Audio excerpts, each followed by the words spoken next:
in 1983, Nintendo released Mario Brothers in the arcade and quickly ported it to a number of systems, and this is the Atari 2600 version. Here we see some really cool artwork on the cartridge label, and let's pop it in the old 2600 and see how it looks today.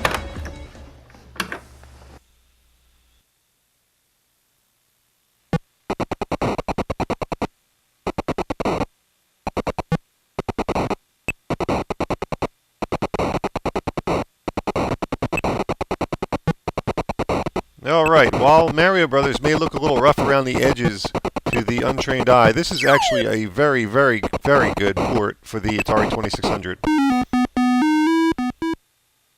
All the major elements of gameplay are present, including the PAL bar in the center at the bottom there, and the characters are wonderfully rendered, especially the Mario sprite. That's one of the best character sprite renderings I've seen for the Atari 2600, especially for an arcade port. I mean, Mario just looks wonderful with his, he's got 3 colors, he's clearly defined, and he actually even has like running animations and all that stuff. It just looks fantastic. Ditto for the turtles, and on the later stages you'll see the crabs. They look pretty good too. Not tops, but you know, pretty good. There's very little flicker in this game, I noticed, and that's a definite plus, especially when you look at everything that's going on in this game for the Atari 2600. Now, the other cool thing about this version of the game is that it's also a 2-player simultaneous gameplay, just like the arcade.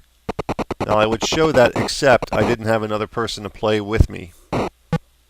But the 2-player version is just as fun and a very, very nice little touch. Not many Atari 2600 games gave you the option of playing 2-player simultaneously. The only thing notably bad, I have to say, is those Technicolor blob squares that come out occasionally. I don't know what they're supposed to be. Maybe they're supposed to be coins. I'm not sure. They're the only thing in the game graphically that I couldn't quite figure out.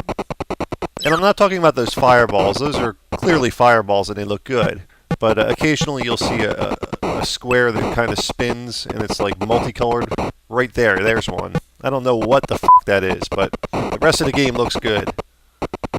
The controls of this game are nice and tight. It's an all-around good time, though the jumping can take a little bit of getting used to. I'd highly recommend picking up Mario Brothers for the Atari 2600, though the game can be a little expensive. I picked it up, I was lucky enough to pick it up for less than 50 cents though, so that's awesome. I'm Dommy from Classic Games Revisited. Until next time.